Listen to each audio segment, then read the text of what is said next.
یعنی جو شریک حیات ہے وہ اپنی طریقے سے سوچ نہیں سکتی ہے، اس کے لیے سوچیں گے ہم، اس کو پروٹیکشن ہم نے پرووائڈ کرنی ہے۔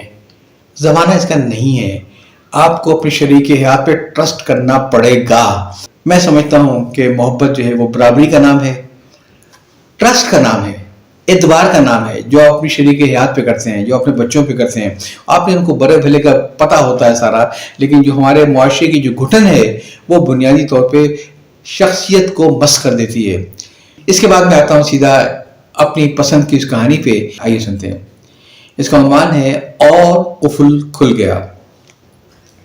اور قفل کھل گیا، سچی کہانی، تحریر گوہر تاج۔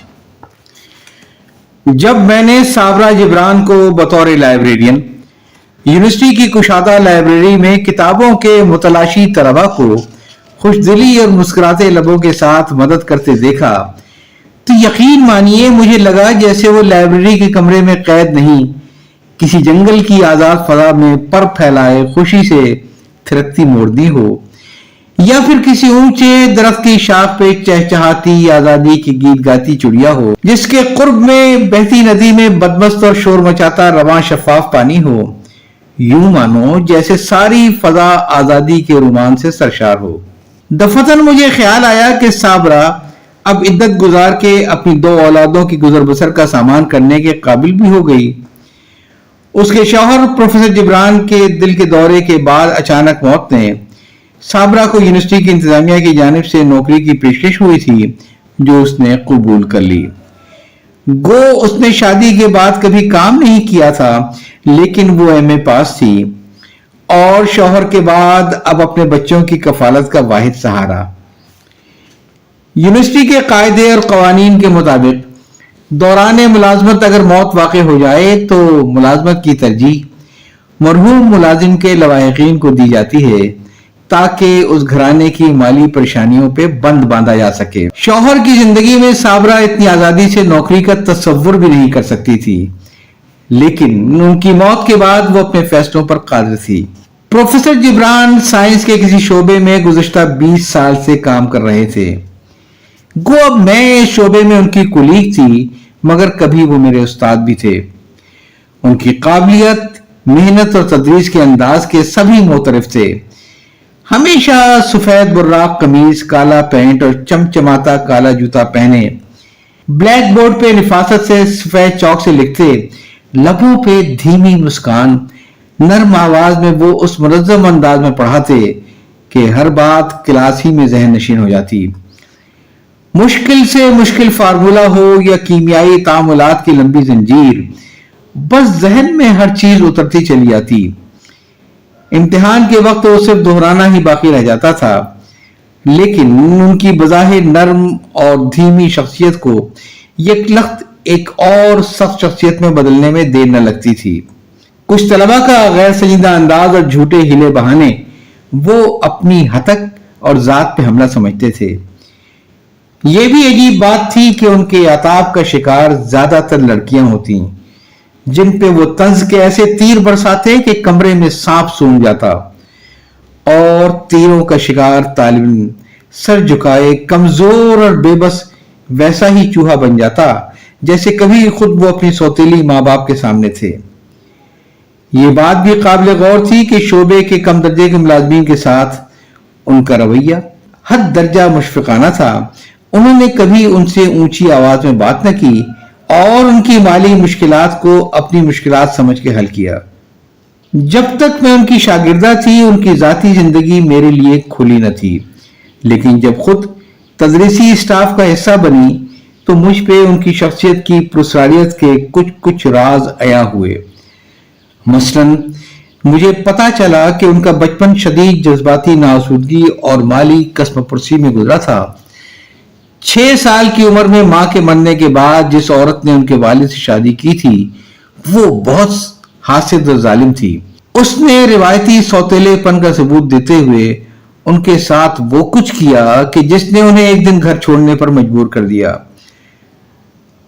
اس کا نتیجہ یہ نکلا کہ انہیں رشتوں پر سے یکسر اعتماد نہ رہا۔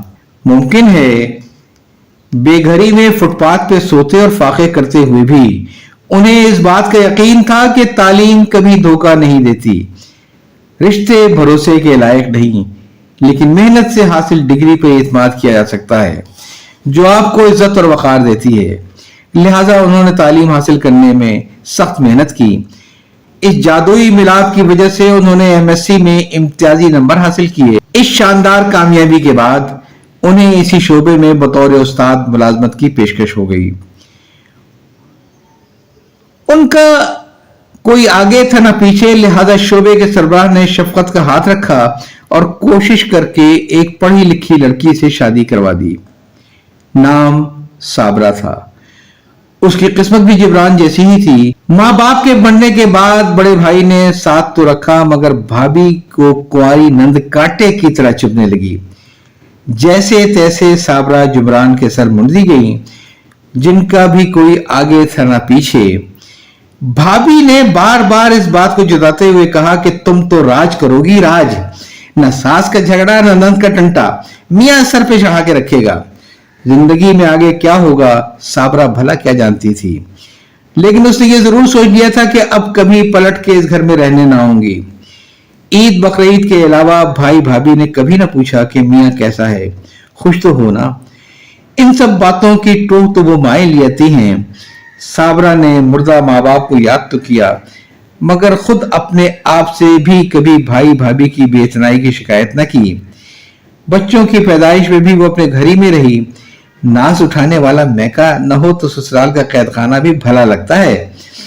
شادی کے 15 سال میں 2 بچے ہوئے۔ ان تمام سالوں میں صابرہ کو بمشکل ہی کسی نے گھر سے باہر آتا جاتا دیکھا ہوگا۔ کبھی کبھی کیمپس کی کسی فنکشن میں نظر بھی آتی تو ایک مسکراہٹ اور ہزاروں چپ کے ساتھ۔ خاموشی کیسے کیسے رازوں کو دفن کر سکتی ہے، یہ کون جانے۔ پروفیسر جبران کی اچانک موت کے بعد کسی کو پتہ بھی نہ چلا صابرہ نے اپنے نام کی لاج رکھتے ہوئے کیا کیا نہ جھیلا۔ جب پروفیسر جبران اچانک ہی دوسرے جہاں سدھارے تب وقت کچھ بہت کڑا تھا۔ اپنے تئیں پاس پڑوس والوں نے کچھ وقت کے لیے اس کا دکھ بھانٹا اور بس۔ برے وقت میں عارضی طور پہ غمگساری بھی ایک سہارا ہوتی ہے، لیکن پھر سب اپنی اپنی راہوں پہ چلنے کے پڑتے ہیں۔ میرے بچے صابرہ کے بچوں کی عمر کے تھے، لہٰذا میں نے آمد و رفت کو کم نہیں کیا۔ اپنی گاڑی میں بٹھا کے گھر کی ضروریات کا سامان خریدوانے لے جاتی۔ عدت کے زمانے میں بھی اچھی طرح چادر سے ڈھانک کے صابرہ اور بچوں کو اپنے گھر لے جاتی۔ اس کی دلجوئی کے لیے مجھے سب کچھ منظور تھا، خواہ اس کے لیے مجھے کونا سال روایات کو توڑنا ہی کیوں نہ پڑتا۔ اور یہی وقت تھا کہ مجھے پروفیسر جبران کے حوالے سے کئی باتیں پتہ چلیں جو کہ اب تک مکمل راز تھیں۔ صابرہ نے بتایا پروفیسر جبران ایک بہت مشکل اور پیچیدہ نفسیات کے مالک تھے۔ 15 سال کی شادی میں وہ ہر روز گھر کے دروازے کو باہر سے تالا لگا کے کیمپس پڑھانے جاتے تھے۔ ان کی رہائش کا انتظام کیمپس ہی میں تھا۔ ملازمت کے بیچ میں وہ اپنے اسکوٹر پہ گھر کھانا کھانے اور بچوں کو اسکول سے چھٹی کے وقت گھر لے کر آتے۔ یہ ان کا معمول تھا۔ وہ ایک ذمہ دار باپ تھے اور بچوں سے بہت محبت تھی، لیکن مجھ سے ان کا رویہ بہت سخت تھا۔ مجھے اجازت نہیں تھی کہ کہیں جاؤں۔ میرے لیے گھر نہیں قید خانہ تھا، صابرہ نے بتایا۔ میرا میکا تو نہ ہونے کے برابر تھا۔ شادی کی شروع میں عید بقرعید پہ اپنے اسکوٹر پر بٹھا کے بھیا کے گھر لے کے گئے، لیکن ذہین تھے۔ بھابھی کے تیور اور بھیا کی بے اتنائی سے گھر کے ماحول کا اندازہ کر لیا کہ میرا تو پوچھنے والا کوئی نہیں۔ اب وہ مکمل میرے مالک مختار تھے اور میں ان کا ہر حکم بجا لانے والی زر خرید باندھی۔ اس نے تلخ بات کو بھی مسکراتے ہوئے ادا کیا۔ میں نے پوچھا ویسے لباس کی یکسانیت کا معاملہ کیا تھا؟ وہ بولی سفید براق قمیص، کالا پینٹ اور چمکدار پالش کیے کالے جوتے، بس پوری ملازمت کے دوران اس کے سوا انہوں نے کوئی لباس نہیں پہنا۔